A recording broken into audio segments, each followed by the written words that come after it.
हमने बर्रे सगीर के अंदर हजरत अल्लामा शहीद के ललकार हिताबत को सुना, तो साउथ अफ्रीका के इलाके में हजरत अहमद दीदाद के पैगाम हिताबत को सुना। हिंद की सरजमीन ने सेहत के अंदर हजरत डॉक्टर जाकिर नाइक को पैदा किया, और आज अल्लाह तबारक व तआला के फजल करम से ये अजीम शान दाई और इस्लाम का जलीलुल कदर फरजंद आज हमारे दरमियान मौजूद है, जिसकी आमद के ऊपर हम ये बात कहने में हक बजानब हैं। ए बाद सबा कुछ तूने सुना, मेहमान जो आने वाले हैं, कलियां न बिछाना राहों में, हम पल के बिछाने वाले हैं।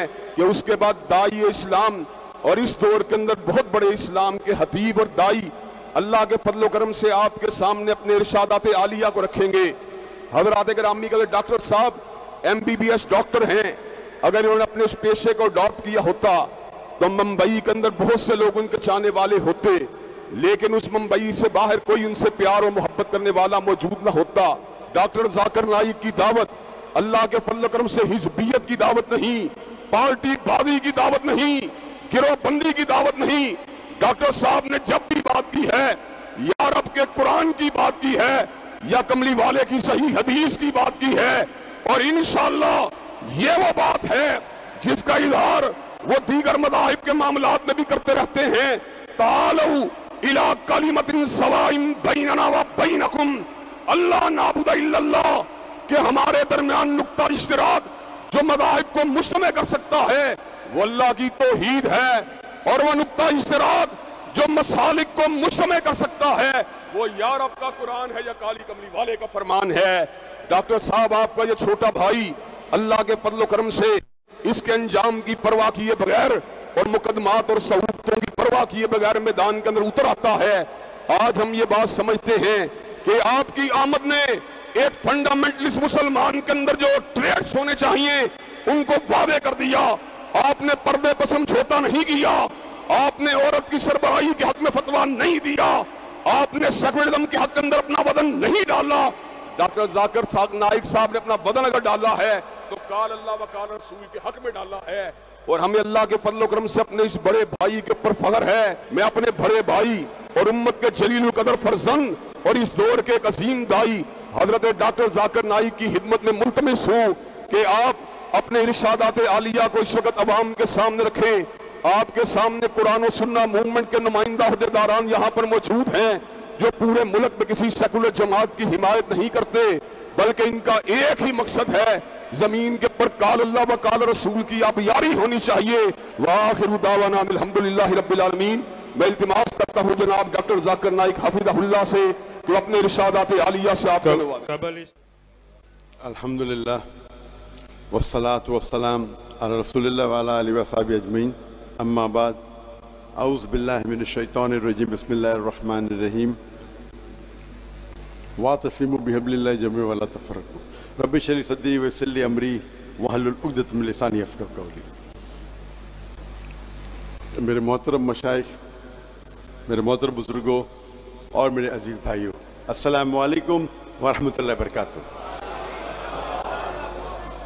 मुझे 2 हफ्तों से बेहद खुशी हो रही है जब से मैं पाकिस्तान की सरजमीन पे कदम रखा हूँ, और मैं जब पाकिस्तानियों से मिलता था पाकिस्तान के बाहर अक्सर, और शेख इफ्तिसाम इलाही ज़हीर साहब से भी मिला जैसे उन्होंने कहा 2012 में, और कई पाकिस्तानियों से मिला, दुबई में, सऊदी में, कुवैत में, यूके में। अल्हम्दुलिल्लाह उनकी मोहब्बत मुझे काफ़ी मुतासिर की, और मेरे जहन में एक तसव्वुर था कि मैं जब पाकिस्तान आऊँगा तो मुझे मोहब्बत मिलेंगी। लेकिन जब मैं यहाँ आया तो जो मेरा तसव्वुर था वो सही नहीं निकला। मुझे जो तसव्वुर था उससे 10 गुना ज्यादा मोहब्बत मिली, अल्हम्दुलिल्लाह।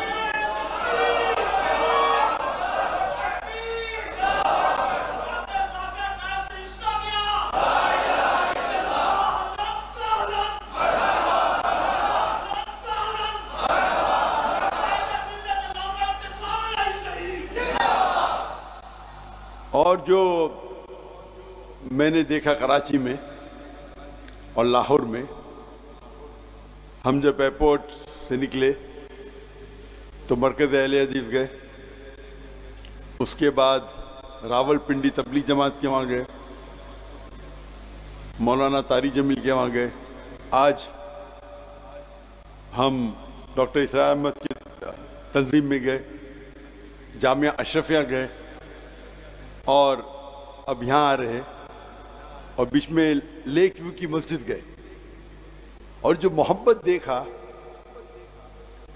जो अक्सर हिंदुस्तान और पाकिस्तान में ऐसा नहीं होता कि दिगर ऑर्गेनाइजेशन के, दिगर मसलक के सब लोग मोहब्बत करते हैं। अगर मेरे घर वाले मेरी तारीफ किए तो क्या बड़ी बात, जब बाहर वाले तारीफ किए ये बड़ी बात। तो वो जो चीज मैं देखा कराची में और लाहौर में, अगर मैं तौहीद की बात कर रहा हूं तौहीद वालों के बीच, तो क्या बड़ी बात, 19-20 का फर्क। जब तौहीद की बात कर रहा हूं तौहीद नहीं मानने वालों और वो माने, ये हाज़ा मिन फज़ल रब्बी। और ये मैंने एहसास किया अल्लाह के फजल से हिंदुस्तान में, क्योंकि मेरे वालिद जो कोकनी थे वो शाफी थे, लेकिन उनका शौक था कि जितने मसलक है उनके उलमा के साथ मिलजुल के रहे। तो मेरे घर पे कई किस्म के उलमा आते थे, शाफी, हनफी, मुजाहिदुल कासमी साहब, मौलाना अली मियां नदवी, मौलाना मुख्तार नदवी जो अहले हदीस के अमीर है, नदवा के अमीर है। तो मेरा उठना बैठना था, पहले बच्चा था, मैं छोटा था तो कम मिल हासिल करता था। फिर अल्हम्दुलिल्लाह फिर मैं सऊदी गया, बड़े बड़े उलमा से मुलाकात की, शेख अब्दुल अजीज फ़रीफ़ी, शेख साद नासिर शेतरी, शेख मोहम्मद साले मुनज्जिद, कई उलमा, शेख सऊद शुरेम। तो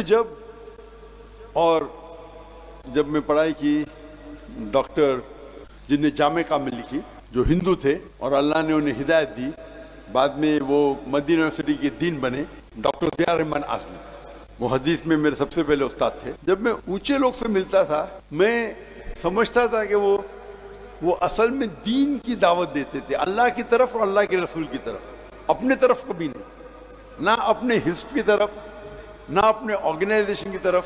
और ये सब लोग इतने मशहूर थे। कौन उन्हें मशहूर करता था? अल्लाह। हम क्या समझते अक्सर इंसान, मैं मेरी तरफ दावत दूंगा तो फेमस होगा, ये हमारी गलत फहमी है। शायद कुछ वक्त के लिए हो सकते है, लेकिन अगर आप अल्लाह और अल्लाह के रसूल की तरफ दावत देंगे तो अल्लाह और अल्लाह लोगों के दिल में आपकी मोहब्बत डालेंगे। और ये जो मोहब्बत है वो आप इसको कमा ही नहीं सकते। मेरी मिसाल लो, मैं तो हकलाता था बचपन में, अगर कोई मुझे पूछता था तुम्हारा नाम क्या, मैं कहता दा जाकिर। मैं ख्वाब में ये सोच सकता था कि दुनिया का सबसे बड़ा डॉक्टर बन सकता हूं, लेकिन 25 लोगों के सामने तो बात ही नहीं कर सकता। अहमद दीदा साहब के साथ, अहमद दीदा साहब की वजह से मैं डॉक्टर ऑफ बॉडी से डॉक्टर ऑफ सोल बन गया। उनसे मुतासिर होके मैं डॉक्टर बना, सोच के डॉक्टर सबसे बेहतरीन पेशा है। क्यों? बीमारी दूर करना, लोगों की जान बचाना सबसे बेहतरीन पेशा। अच्छा है, उनको मिलने के बाद, जब कुरान मजीद पढ़ने के बाद मुझे उससे बेहतर पेशा मिला। अल्लाह ताला फरमाते सूरह फुसिलत में, सूरह नंबर 41 आयत नंबर 33, वमन अहसनु कौलन मिम्मन दुआ इलल्लाहि व अमिल सालिहान व क़ाल इन्ननी मुस्लिम। वो कौन शख्स सबसे बेहतर है जो अल्लाह की तरफ बुलाता है, अच्छे अमाल करता है और कहता है मैं मुस्लिम हूँ। तो हम अगर कोई शख्स अपने आप, अगर मदीना से फारिग है, अपने आप को मदनी कहता है, मुझे कोई एतराज नहीं। अगर देवबंद से फारिग है, अपने आप को देवबंदी कहता है, मुझे कोई एतराज नहीं। नदवा से फारिग है, नदवी कहता है, कोई एतराज नहीं। लक़ब के लिए कोई एतराज नहीं। लेकिन दीन की जब बात आती है तो क़ाल इन्ननी मिनल मुस्लिमीन, ये आयत, ये जो लफ्ज कौला इन्ननी मुस्लिमीन कुरान मजीद में कई जगह आता है। ये वमन अहसन कौलम में आता है, सूरह फुसिलत सूरह नंबर 41 आयत नंबर 34, और जितने मेरे फेवरेट वर्सेस है दावा के उसमें सब में आता है। जो मेरे बेटे ने सूरह इमरान सूरह नंबर 3 आयत नंबर 64 आधी कोट किया, पूरी ने कोट किया। वमन कुल अहल किताब तालव इला कलिमतिन सवाइम बैना बैनकुम अल्ला नअबुद इल्लल्लाह वला नुश्रिक बिही शैअन वला यत्तखिज़ बअदुना बअदन अरबाबन मिन दुनिल्लाह फइन तवल्लू फकुल शहदू बिअन्ना मुस्लिमून। तो अल्लाह ताला फरमाते हम मुस्लिम हैं। आज हम देखते हमारी हालात, हम मुसलमान 25% है दुनिया में, 2 बिलियन से ज्यादा, 2 अरब से ज्यादा है दुनिया में। कभी इतनी तादाद में हम थे ही नहीं, इतना बड़ा परसेंटेज कभी था ही नहीं, लेकिन हम सारी दुनिया में पीटे जा रहे। फुटबॉल की तरह लोग हमें लात मारते, हमारी कोई कदर नहीं करता। अल्लाह के रसूल की हदीस है और वो फरमाते एक वक्त आएगा जब लोग मुसलमान पे टूट पड़ेंगे। तो साहबा पूछते क्या उस वक्त हम अकलियत में होंगे, क्या हम कम होंगे तादाद में? अल्लाह के रसूल फरमाते नहीं, हम तादाद में बहुत होंगे लेकिन झाग की तरह, लाइक फ्रॉथ। जब हम तारीख पढ़ते हैं हमें पता लगता है कि 8वीं और 9वीं सदी में यूरोपियन कहते थे अंधेरे का दौर, डार्क एजेस। अंधेरा किसके लिए था? उनके लिए।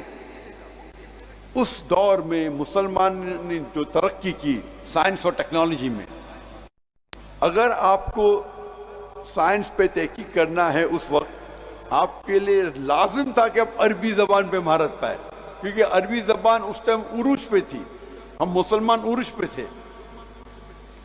मैथमेटिक्स में कितने हमने इन्वेंशन किए। ट्रिग्नोमेट्री के फादर कौन है? मुसलमान। केमिस्ट्री के फादर कौन? वेस्टर्न वर्ल्ड कहते गेबर, गेबर ने जाबिर, जाबिर इब्न हय्यान। जो अल्कोहल ये लफ्ज है आया अरबी लफ्ज अलगुल से, इविल स्पिरिट। मोहम्मद राजी,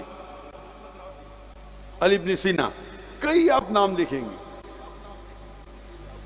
उस टाइम मुसलमान उरूज पे थे क्योंकि हम कुरान और सही हदीस के करीब थे।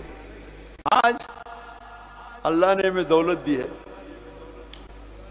मेरे नजरिए से सबसे अमीर इंसान दुनिया में अक्सर मुसलमान है। टॉप 100 में से 95 से ज्यादा मुसलमान है। आप ये फोर्ब्स लिस्ट पे मत जाओ। ये फोर्ब्स लिस्ट में Elon Musk $220 billion, Jeff Bezos $160 billion, Bill Gates, ये सब लिस्टेड कंपनी है। हमारे मुसलमान के पास प्राइवेट कंपनी है। इलॉन मस्क को एक हिस्से में रख सकते, जेफ बेजोस को दूसरे हिस्से में। और मैं खुद जानता हूं, हवा में नहीं बात कर रहा हूं, मिल चुका हूं उनसे। लेकिन आज हम इतने कमजोर है।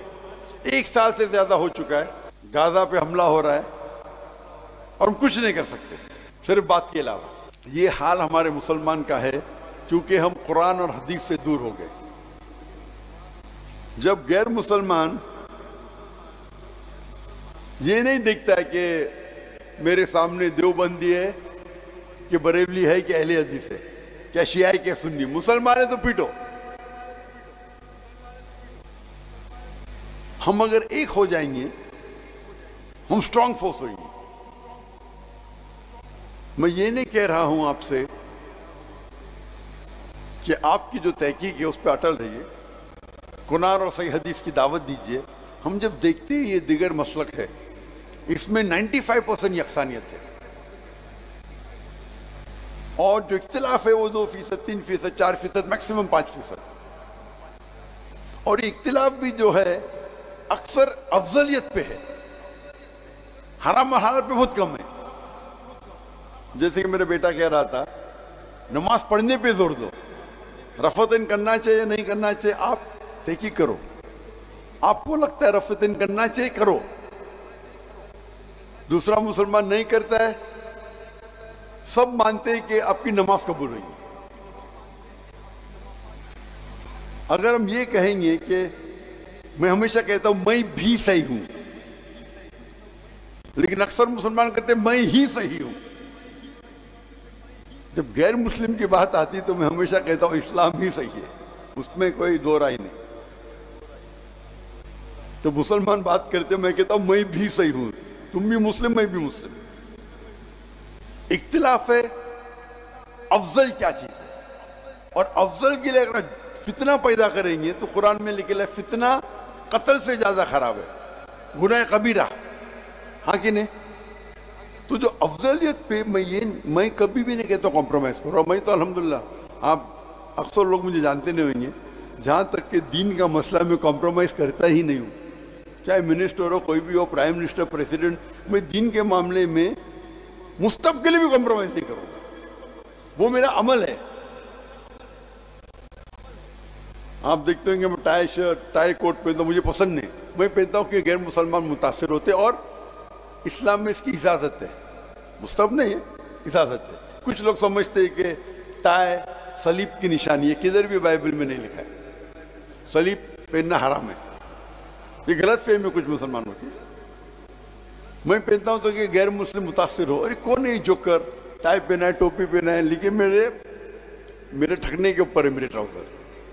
इसमें इख्तिलाफ है, कौन कहता है मुस्तहब है, कोई कहता है फर्ज है। मैं मानता हूं इमाम अज़हबी में कि ये गुनाह कबीरा है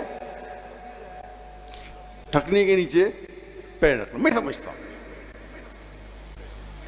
और मैं इतना शिद्दत पसंद हूं इसमें, फंडामेंटलिस्ट का फंडामेंटलिस्ट हर स्टाफ के लिए फर्ज है। अगर आप मेरे इदारे में नौकरी करेंगे, आपसे लिख के लूंगा दाढ़ी रखना कंपलसरी, सिर ढकना फर्ज है, मेरे इदारे में ड्रेस कोड है, ठकने के ऊपर पहनना पड़ेगा। आप उसको सुन्नत मानो, फर्ज मानो, 5 टाइम नमाज पढ़ना ही चाहिए जमात के साथ मस्जिद में, लिख के लेता हूं। बाय लॉ अलाउड नहीं हमारे कंट्री में, फिर भी लिख के लेता था मैं ब्लैक एंड व्हाइट में। मेरा इदारा है, मेरे इदारे में ड्रेस कोड टाई कोट नहीं है। मैं तो कभी ऑफिस में आता ही नहीं टाई कोट के साथ, कभी लेक्चर से आ गया वो अलग बात। तो लोग को अल्लाह और अल्लाह के रसूल की तरफ दावत दो, और आप देखेंगे कि अल्लाह ताला लोगों के दिल में आपकी मोहब्बत डाले। आप अल्लाह के लिए करो, खुलूस अल्लाह के लिए, और आप देखेंगे अल्लाह सुब्हानहू व तआला आपके काम में मकबूलियत पैदा करते। तो मेरा सिर्फ ये पैगाम था, और मैं ये ट्रिप में जो मैं देखा अल्हम्दुलिल्लाह, जो आमतौर पे हिंदुस्तान पाकिस्तान में नजर नहीं आता, कि लोग इतनी मोहब्बत करते थे मुझसे। ना कि मैं डॉक्टर जाकिर नाइक हूं, डॉक्टर जाकिर नाइक की कोई औकात ही नहीं है, जीरो। इस्लाम में डॉक्टर जाकिर नाइक जीरो। लेकिन क्योंकि मैं अल्लाह और अल्लाह के रसूल की बात करता हूं और हवाले के साथ बात करता हूं, तो ये बड़प्पन ये है कि जो छोटी सी इख्तिलाफ भी हो थी, जो लोग ने बड़प्पन करके मेरा इस्तेकबाल किया, वो इख्तिलाफ का जिक्र नहीं किया, ये बड़प्पन है। और पाकिस्तान एक वाहिद मुल्क है जो इस्लाम के नाम पे अलग हुआ।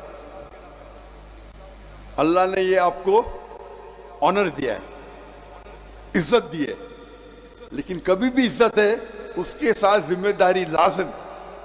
कोई भी इज्जत आपको नहीं मिलेगी जिम्मेदारी बिना। तो अगर अल्लाह ताला ने इतनी इज्जत आपको दी, आपके मुल्क को, एक वाहिद मुल्क के सारी दुनिया में जो इस्लाम के नाम पे अलग हुआ, लोग आपकी तरफ देख रहे हैं, ये कौन सा मुल्क है जो इस्लाम के लिए अलग हुआ, कैसा बर्ताव कर रहे हैं लोग। तुम्हारा फर्ज है कि हम दुनिया के लिए एक मिसाल बने कुरान और सही हदीस की। इंशाअल्लाह उम्मीद है कि अल्लाह ताला से जब हम कुरान मजीद पढ़ते हैं, जो हालात हम मुसलमान की देख रहे हैं, हम सब जगह पिटे जा रहे हैं, लेकिन कहते ना there is a light at the end of the tunnel, रोशनी है। अल्लाह ताला कुरान मजीद में 3 जगह फरमाते हैं, सूरह तौबा सूरह नंबर 9 आयत नंबर 33, सूरह फतह सूरह नंबर 48 आयत नंबर 28, और सूरह सफ सूरह नंबर 61 आयत नंबर 9। वमन फरमाते कि हुवल्लज़ी अरसल रसूलहु बिलहुदा वद्दीनुल हक लियुज़हिरहु अलद्दीन कुल्लिही, कि अल्लाह ने अपने आखिरी पैगंबर मोहम्मद सल्लल्लाहु अलैहि वसल्लम को भेजा दीनुल हक के साथ, ताकि वो सारे दिगर मज़ाहिब पे गालिब हो, चाहे वो जुडाइज्म हो, क्रिश्चियनिज्म हो, हिंदुइज्म हो, सेक्युलरिज्म हो, एथियज्म हो, इस्लाम सारे पे गालिब होगा। और दो जगह लिखा है वक़फ़ा बिल्लाहि शहीदा, एक जगह वक़फ़ा बिल्लाहि शहीदा कि अल्लाह अल्लाह शहादत के लिए काफ़ी है, और दो जगह लिखा है वलो कलिल मुश्रिकून कि कितना भी मुशरिक न चाहे तो।